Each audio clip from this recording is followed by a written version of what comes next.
மிஞ்சினது தானே தர்மம் அப்படின்ற ஜாதகம். நம்மளுக்கு மிஞ்சினது தான் தர்மம் அப்படின்ற ஜாதகம். இன்னைக்கு விழுந்து விழுந்து தவப்புனாரை சம்பாதிக்கலாம், போகலாம், வரலாம், பாடுகள் படலாம், எது வேணாலும் செய்யலாம். ஆனால் தவப்புனாரை இதை வரைக்குமே ஒரு சென்ட் இடம் வாங்கி ஒரு பிள்ளைங்களுக்கு வைக்கிறேன்றது அவரால் முடியும்.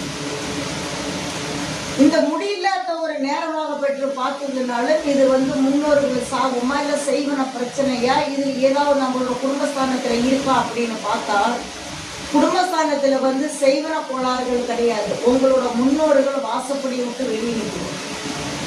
முன்னோர்கள் யார் அப்படின்னு கேட்டால் இவங்களுக்கு பாட்டி தாத்தா முன்னோர்கள்.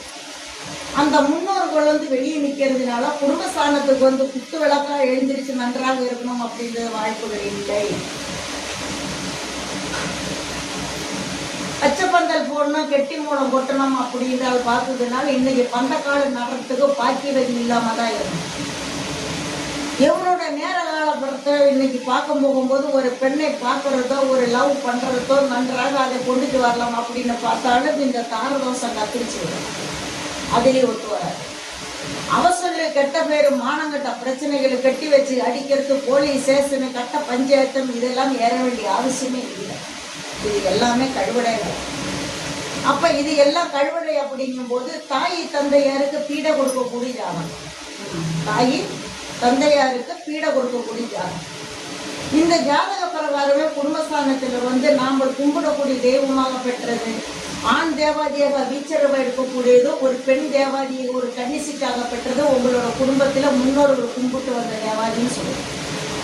முன்னோர்கள் கும்பிட்டு வந்த தேவாதிகளுக்கு இன்னைக்கு பார்க்க போகும்போது அங்கம்பங்களி பூசைகள் சரியான முறையில் இல்லை.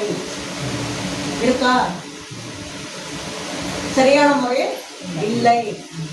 அப்ப இன்னைக்கு வேதனைகள் தான் மனசுல பட்டு இருக்கணும் தவிர வேதனைகள் அறியாமல் பட்டு இருக்கிறதுக்கு வாய்ப்புகள் 90% இல்லை. இந்த பையனுக்கு நம்ம திருமண வாழ்க்கை செய்துதான் வைக்கணும். யாரும் எந்த ஒரு சொல்லுகளை சொல்லக்கூடாது. இவன் மின்னு ஏறணும் அப்படின்னா இந்த ஜாதகத்தில் இருக்கக்கூடிய 2 தோஷங்களே தீர்க்கும். இந்த ஜாதகத்தில் இருக்கக்கூடிய 2 தோஷங்கள் தீர்க்கும் போது வர தைக்குள்ளார இந்த பையனுக்கு நிச்சயத்தரம் கண்டிப்பா ஆகும். விளக்கம் புரியுதுங்களா?